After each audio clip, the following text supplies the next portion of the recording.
Okay, let's switch gears now, straight. No, satellite helps us with this, by the way, so that we can reach down. Touch base with Lou Philip, our correspondent, where the federal government intends to close sections of parts of Lagos to do some construction along the Berger axis down to where it's going to explain to us. Olu, thank you for joining us again. Where are you and what's the latest update? Okay, so from the work plan, which I tried to explain earlier, the 4.5 kilometer, it's a 9 kilometer stretch of road. So 4.5 on each side gives you 9 kilometers. So the first phase is supposed to start from Berger all the way to where you call Mobile, which is this junction. So that's the stretch of 4.5 kilometer on this side. This is inbound Ijaye Agege. On the side I'm standing is outbound Ijaye Agege. So this is what the traffic advisory has said.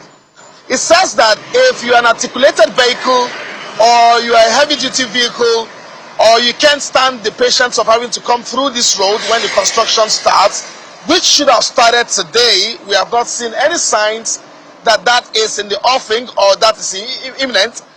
You are supposed to go all the way to Maryland through Ojota, connect through Mobelaji Bank Anthony, as if you're going to the airport, make a detour through Obafemi Way, come to Oba Akran, hit this junction, and start going. So what that says to me, in my imagination, is that that axis of the road in Lagos is going to come under heavy pounding. And that brings me to, or brings us to what we should be asking, which is, what exactly is the planning of infrastructure in any part of the country? So for instance, if you build a road like this, how much years do you give to yourself to say, in 5 or in 10 years, this maintenance will happen? In 20 years, we will screed the road off and resurface it or completely reconstruct it. Do we have such plans in our urban planning? Do we have such planning and such thinking in the infrastructural development? Or we just wake up, look at a road, look at a structure and say, no, it's time to reconstruct, raise the budget, go to FEC, get approval, and you want to build. Now, also what we've seen is that from this construction work plan, a lot of houses or some houses on this axis will be either moved or will be demolished. Some fences will move. And you ask yourself again, how much of this information is available to those who ply this road, the thousands of homes and houses and businesses around this area, and ditto anywhere such infrastructure development is about to happen or is happening currently. It's quite overwhelming because it doesn't seem like there's a connecting point between the people whose benefit this should be for and those who are initiating these processes and these plans. It's something we've seen over time, Jeffrey and the team there.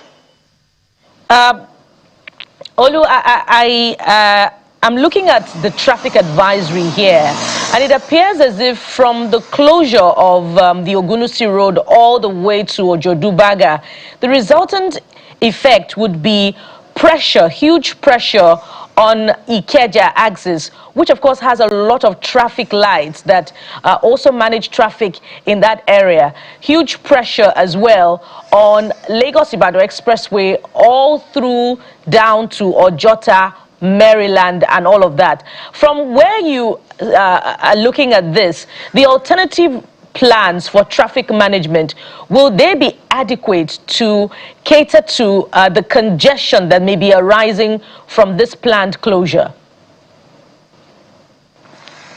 Come on, Bukola, you live in Lagos. I know you are trying to educate our viewers, but the truth is, you hear all the time that, oh, there's an alternative plan, or there's a plan for an alternative route, and all of that. Come on, man, this is just the same set of roads that have already been congested before now. These are infrastructure that have long outstayed their time and processes or use. These are places and areas that that they just want to push traffic into it. The Lagos-Ibadan Expressway you mentioned has all the trappings of an area that has been poorly managed. Every day, yesterday, there was another accident around that area. If you drive there around the night, For a road that has been constructed with billions of naira and commissioned, it has no street lights. As you exit a bit into the Lagos-Ibadan after Kara area into Opik, it's a whole total mess, which is supposed to be a border town between Lagos and Ogun State. And you ask yourself, why is it difficult to have the trappings, for instance, of what an adjoining area should be, of a border town should be? It's a mess. To your right, you have cattle markets, unkept, unprepared, unserved. On the other side, you see motorists, you see articulated trucks park on the road, do what they want to do, pick up goods, drop off goods. It's just as if we're in a riot situation. And you ask, where are the government officials? What are the chaperons? Where are the people that should be soothing and talking to people about how a mega city should work? And this is the worry that bothers the minds of a lot of people. If you listen to some of the respondents we had yesterday when we descended on this road during the traffic time and during the close rush hour time. Look, these vehicles moving around here would have just come this morning and run into a construction if it has started today. And nobody has told you why it has not started today. Nobody will tell you when it will start. Suddenly you will see a 48 hours kind of notice and government will say, we want to do it. And have you heard this cliche that you hear constantly from government? Oh, come on. If you want to make an egg, you have to make an omelette. If you want to make an omelette, you have to break an egg. It's like quinine and malaria. If you want to treat your malaria, then you have to take the bitter taste of quinine.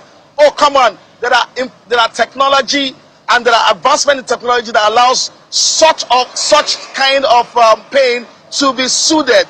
And the process is such a manner that people can't feel it so much. But that's the situation we find ourselves, Bukola. We indeed hope that the controller for works in Lagos and of course all the other relevant works ministries in Lagos State, I believe, will be addressing that very soon, helping us understand why the rehabilitation work didn't commence today. It hasn't commenced so far. It may still commence today. There's still some hours left, and the implications following through. Our correspondent there, Olu Phillips, reporting from Ojodubaga axis in Lagos. Thank you, Olu, for bringing us up to speed with the planned rehabilitation work on Ogunnusi Road up till Ojodubaga.